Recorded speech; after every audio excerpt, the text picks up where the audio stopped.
What I've learned in business is that sometimes it's a lot easier to learn by studying other people's mistakes rather than trying to build a plan for success. Sometimes it's easier to diagnose, well, for failed businesses or people that don't achieve their goals in their business, what are common mistakes that they make? What are common pitfalls that they fall into?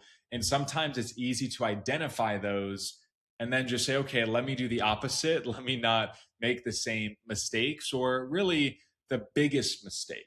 I've worked with over 1,600 different businesses and spoken to, over 10,000, maybe more, different individual business owners to get to this point. And I have a pretty good sample size of data, subjective and objective, to really understand the biggest mistake that all businesses, new, startup, established, make is that they under promote, they under market their business. I'm going to go a little bit deeper in this video on why I feel that, but also some real examples of what I mean by under promoting, under marketing themselves. Because when people start a business, they graduated medical school, they worked at a hospital for a few years, now they want to go on their own. A lot of the time, people like them or people that just have an idea and just start, they think about marketing, but they a lot of the time think about, let me get my logo, let me get my branding, my t-shirts, let me get a website. Like, yes, those are important things with starting a business, but then they kind of just say, okay, well, I've built it and they should just come. I'm when I say marketing, I mean generating demand, traffic, attention, awareness. You cannot get a customer that doesn't know that you exist, which sounds very simple the way I'm explaining it. But if you, as a business owner, analyze your calendar, analyze how you spend your money, you're probably spending very little or not enough time on thinking about how can I get more awareness? How can I sponsor things? How can I make more videos? How can I get interviewed? How can I get news articles done about me and my company?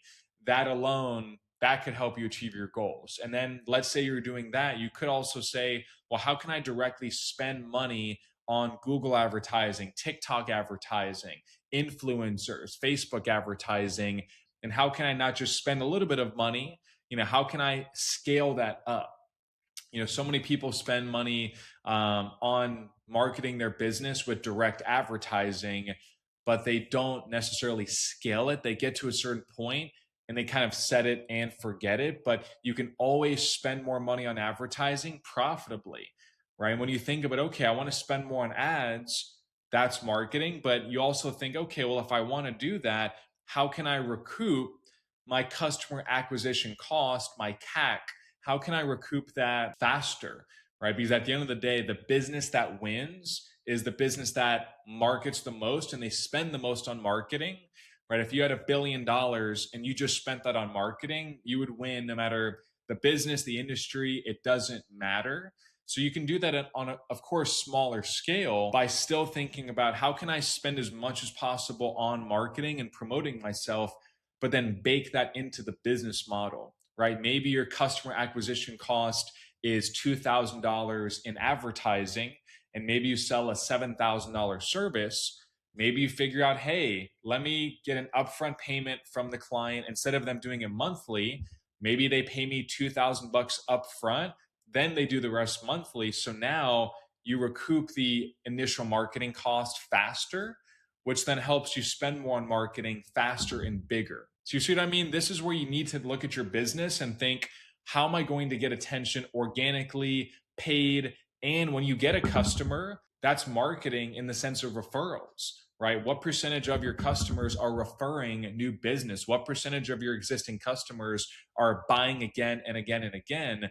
If you're not tracking all of this, hey, that's why you're here. You're learning. I'm not trying to beat you up. I have a lot of things to improve on with marketing. Marketing is a never-ending battle. It's a marathon. It's a war of attrition over the lifetime of your business, but you have to constantly look to improve it. Do not settle. Do not get satisfied with it. You have to analyze every step of your time, energy, focus, money, the customer journey, and think of ways, how can I improve my marketing?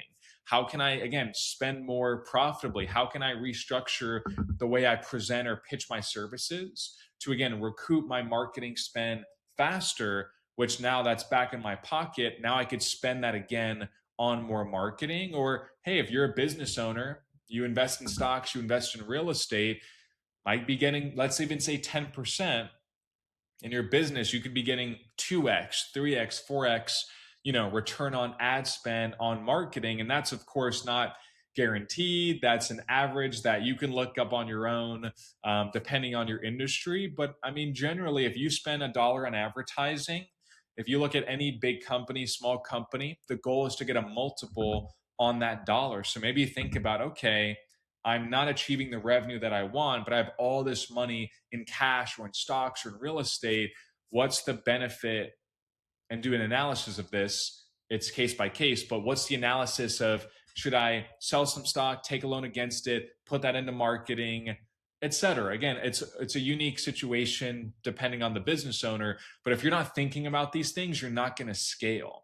Because of course, the best customer, the best marketing is an existing customer. It's a referral. And you get that by delivering on what your promises are to your clients, to your customers. So I'm saying, though, you can do better. You can do a better job servicing your clients, asking for referrals, or just doing such a great job with your service that they just voluntarily want to give you referrals. So again, when I say marketing, it's not just saying how amazing you are and your company is. It's really strategically looking at your entire business and saying, how can I every day, 365 days a year, be the best, be the most efficient, be the biggest marketer, biggest promoter of my business? And again, going back to the topic of this video, the number one reason why businesses fail is because they don't do any of this, right? They think, oh, it's the economy, people don't have money,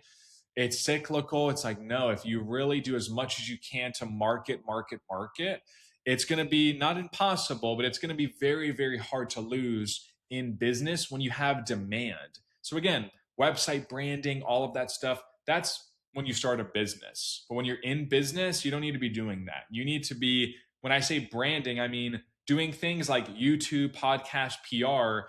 That's branding, but that's more brand building to generate demand and traffic and attention and awareness, right? A website on its own isn't going to magically get people to click it or get that awareness. So let me know in the comments if you have any questions below. But again, I want you to take away from this video, learn from others' mistakes. And I've made this mistake. Every business owner at one point just didn't market enough and they didn't get enough demand. So then they didn't have enough revenue to pay their bills. So they had to close down. I'm simplifying it a lot. That's not 100% of businesses that fail. But again, I want you to be a part of the 2% or the small percentage of businesses that are wildly successful. But again, you have to go against the grain. You have to do things differently and you have to market differently than everybody else. Thanks for watching. Again, this is Alex Albrand. And if your business needs help with their marketing, I have some links down below. Perhaps we can help you. But thanks for watching and have a great day.